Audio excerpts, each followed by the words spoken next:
저의 경우는 어떠냐 하면 그럴 때도 있고 안 그럴 때도 있어요. 대부분의 경우는 어떠냐 하면 제가 주일날 이렇게 설교를 하잖아요. 어떤 날은 설교가 끝났는데도 그날 밤 잠을 잘 못 잘 때가 있어요. 두 다리 뻗고. 그 이유는 뭐냐 하면 꼭 중요하게 전해야 할 게 언제 생각나냐면 설교 끝나고 기도하잖아요. 그때 생각나요. 그때. 참 속상해. 가장 중요한 것을 빼먹었어요. 이럴 때가 있어요. 그 이유가 어디에 있나 보면 내가 좀 더 기도하고 좀 더 준비하고 좀 더 확실히 했어야 되는데 그걸 못한 거예요. 그럼 마음이 얼마나 불편한지 몰라요. 웃기는 건 그런 날은 또 사람들이 아이고 목사님 은혜 받았습니다. 또 이렇게 얘기하네. 그럼 마음이 더 불편해요. 더 불편해요. 반대인 경우도 있어요. 열심히 기도하고 열심히 준비하고 씨름해서 그렇게 전했는데 그런 날은 꼭 조는 사람들이 있어요. 꼭 졸거나 인상 쓰거나 혹은 팔짱 끼고 뭐라고 얘기하나 보나 인상 팍 쓰고 있거나 아멘 절대로 안 해요. 그러면 내가 이거 열심히 준비해야 할 이유가 있나 이런 생각이 들 때도 있어요. 그런데 한 가지는 그렇다 하더라도 제 경우는 어떠냐면 내가 하나님 앞에 최선을 다했으면 사람들의 반응에 관계없이 감사해요. 그날은 두 다리 뻗고 잡니다.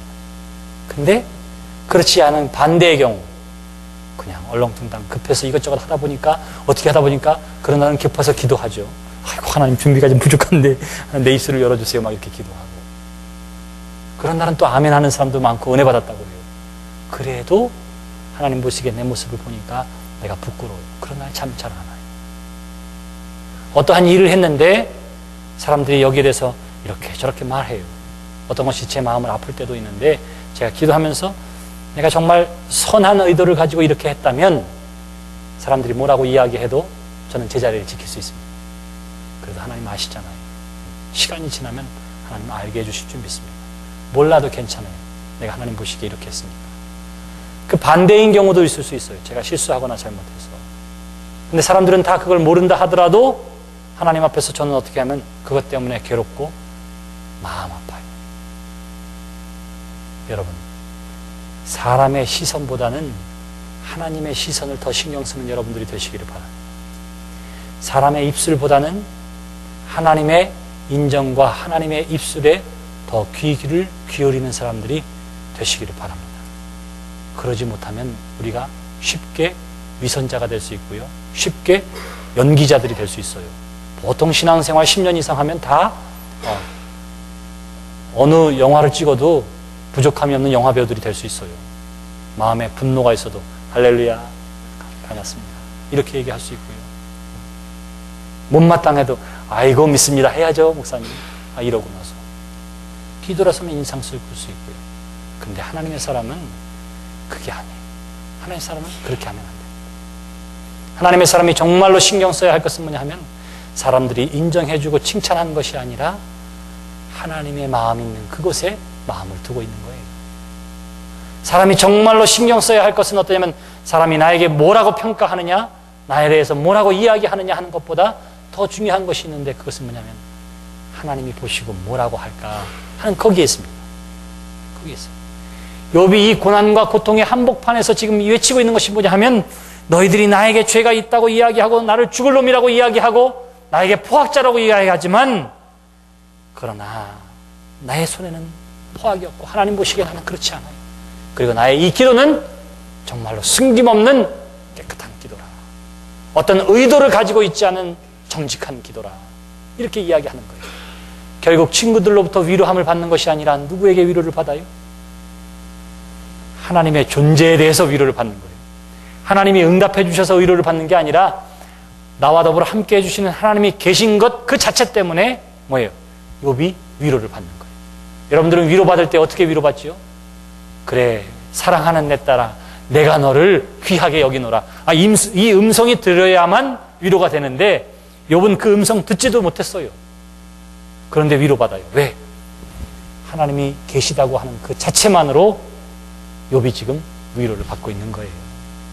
하나님이 나를 보시고 이 억울함을 보시고 뭔지 모르고 아직 대답은 안 하셨지만 그러나 하나님 보고 알고 행하시고 계셔 라고 하는 이 사실 때문에 제가 위로를 받으면서 이야기합니다.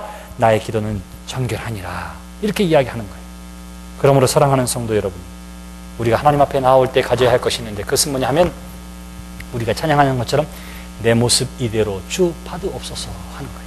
내 모습 이대로 주 봐두옵소서. 그것은 뭐냐면 내 안에 있는 어떠한 것도 불순물이 있는 것이 아니라 하나님 앞에 그대로 나와서 이야기하는 거예요. 아이고, 나 이렇게 하고 싶은데 이게 되지 않는 것 때문에 하나님 답답해요. 하나님 답답해요. 하는 심정을 그대로 하나님 앞에 이야기하는 거예요. 사람들은 나를 목사라고 이야기하고 점잖다고 이야기하지만 저는 지금도 운전하다가 저한테 막 위협하고 운전하는 사람들이 간혹가다 있어요. 캘리포니아 무서워. 아이고, 내가 동부에 있을 때 그런 사람 별로 못 봤어요. 정말로. 막 이렇게 손가락질하고 뭐 갑자기 앞으로 확 끼어들면서 그냥 깜짝 놀라게 하고 막 이런 사람들이 간혹가다 있더라고요. 간혹가다. 순간적으로 제가 무슨 생각하는지 아세요? 저러고 가다 저놈 사고 나야 정신 차리지? 순간적으로 막 딱 스치는 저러고 가다 저놈 사고 나야 정신 차리지? 이런 마음이 들다가 아이고, 내가 목사인데 첫 번째 드는 생각이 이러지. 이거 나는 아직도 멀었구나. 이런 생각이 들어요. 사람들은 나를 매일 새벽 기도하고 야, 저 목사님 뭐 매일 기도하니까 속에 거룩한 것만 가득 찼을 거야. 이렇게 생각할지 모르지만 천만에 아니오시다. 저런 놈은 사고 나야 정신 차려. 이런 거를 만날 때마다 순간적으로 생각난다니까요. 그러니 제가 하나님 앞에 섰을 때에 기도할 때에 뭐라고 얘기하겠어요? 하나님, 나의 이 거룩한 품위를 유지하게 해주세요. 이렇게 기도할 수 있겠느냐고요? 아니죠. 아이고, 어떻게 나 같은 놈을 여기데 세웠습니까? 이렇게 기도할 수밖에 없는 이유가 거기에 있는 거예요. 나는 여러분들이 하나님 앞에 나올 때 어떻게 하느냐 하면 여러분들의 부족함과 연약함과 모순과 갈등을 그대로 가지고 나오시기를 주님의 이름으로 기원합니다. 하나님 앞에 믿을 수 없는 사실에 대해서 사람들은 믿어야 된다고 하는데 도대체 믿어지지가 않네요 라고 기도하는 것은 불신앙이 아니에요. 그것은 진실하고 정결하고 솔직한 기도입니다. 하나님이 그 속에서 우리의 길을 열어주실 것입니다. 내 모습 이대로 하나님 앞에 나오는 것이고요. 두 번째는 있는 그대로 진실하게 기도하는 거예요. 나의 감정까지도 진실하게 고백하는 거예요. 고백하는 거예요. 세 번째는 포기하지 않고 기도하는 것입니다. 욥이 이렇게 간절히 울부짖으며 기도했더니 하나님께서 천상에서 응답해 주셨으면 좋았을 텐데 욥이 이후에서 계속하는 것처럼 어떻게 하느냐면 하나님이 도대체 듣지를 않으세요. 나의 중보자는 너무 높게 계시고 나의 심판자는 하늘에 계셔서 내 땅에서의 기도는 들리지도 않는갑다. 이렇게 이야기합니다. 19절 말씀이 그거예요. 지금 나의 증인이 하늘에 계시고 나의 중보자가 높은 데 계시니라. 이렇게 이야기하면서 이야기하는 것이 그런 거예요. 그렇다 할지라도 어떻게 해요? 하나님 앞에서의 그 씨름하는 것을 욥은 포기하지 않았더라 하는 거예요. 하나님 앞에 심지어는 소송을 요구해요. 하나님이 대답하시지 않으시니까 억지로라도 대변자를 통해서라도 이거 좀 해결해 주세요. 이렇게 이야기해요. 욥의 시대에는 그것이 없다고 그랬죠. 우리 시대에는 누가 있어요? 예수 그리스도가 있어요. 사실은 욥의 시대에도 예수 그리스도는 존재했습니다. 그렇기 때문에 욥이 이야기할 때에 19절에 지금 나의 증인이 하늘에 계시고 나의 중보자가 높은 데 계시니라 이렇게 이야기했어요. 하나님이 이것을 보시고 판단하시는데 또 하나님의 또 다른 하나님이 이것을 가지고 나에게 중보해 주시고 이야기해 주고 대변해 주시는데 너무 멀리 있어서 지금 이게 지금 교통이 되지 않는 것 때문에 뭐예요? 욥이 답답하고 속상해하고 있는 거예요. 그러면서 17장에 보시면 이제는 그렇게 부르짖다가 어떻게 해요? 너무 지쳐서 쓰러졌어요.